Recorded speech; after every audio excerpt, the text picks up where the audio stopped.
বাংলা নববর্ষ উপলক্ষে মানিকগঞ্জ সদর উপজেলার গড়পাড়া ইউনিয়নে ঐতিহ্যবাহী জারিসারি গানের বর্ণাঢ্য সাংস্কৃতিক অনুষ্ঠান অনুষ্ঠিত হয়েছে।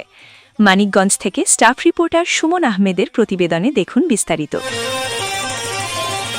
পহেলা বৈশাখ ১৪৩৩ বাংলা মঙ্গলবার বিকাল ৩টায় গড়পাড়া ইউনিয়নের খালপা দোয়া ৩ রাস্তার মোড় পাষাণের বাড়ির সামনে এই অনুষ্ঠানের আয়োজন করা হয়।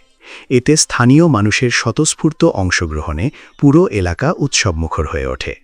অনুষ্ঠানে প্রধান অতিথি হিসেবে উপস্থিত ছিলেন মানিকগঞ্জ সদর আসনের সংসদ সদস্য ও বেসরকারি বিমান পরিবহন ও পর্যটন মন্ত্রণালয়ের দায়িত্বপ্রাপ্ত আফরোজা খানম রিতা।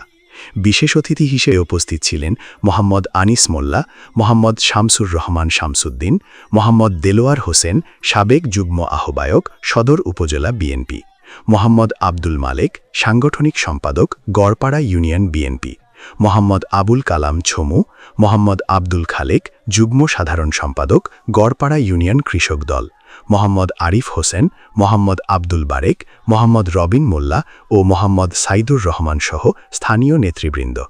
অনুষ্ঠানে সভাপতিত্ব করেন গড়পাড়া ইউনিয়ন বিএনপির সাংগঠনিক সম্পাদক মোহাম্মদ আব্দুল মালেক। তিনি বলেন, পূর্বপুরুষদের সময় থেকে এই এলাকায় জারিসারি গানের আয়োজন হয়ে আসছে। সেই ঐতিহ্য ধরে রাখতেই আমরা আবারও এই আয়োজন করেছি।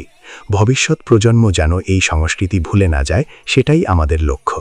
একজন প্রবীণ মুরব্বী বলেন, এখানে এসে সবাই একত্র হয়ে গান শুনতে পেরে ভালো লাগছে। তবে ভবিষ্যৎ প্রজন্ম এই ঐতিহ্য ধরে রাখতে পারবে কিনা তা নিয়ে শঙ্কা রয়েছে। অনুষ্ঠান জুড়ে জারিসারি গানে পরিবেশনা, সাংস্কৃতিক আয়োজন ও দর্শকদের উচ্ছ্বাসে এলাকা জুড়ে সৃষ্টি হয় আনন্দঘন পরিবেশ। আয়োজকরা জানান, এ ধরনের উদ্যোগ স্থানীয় সংস্কৃতি সংরক্ষণে গুরুত্বপূর্ণ ভূমিকা রাখবে।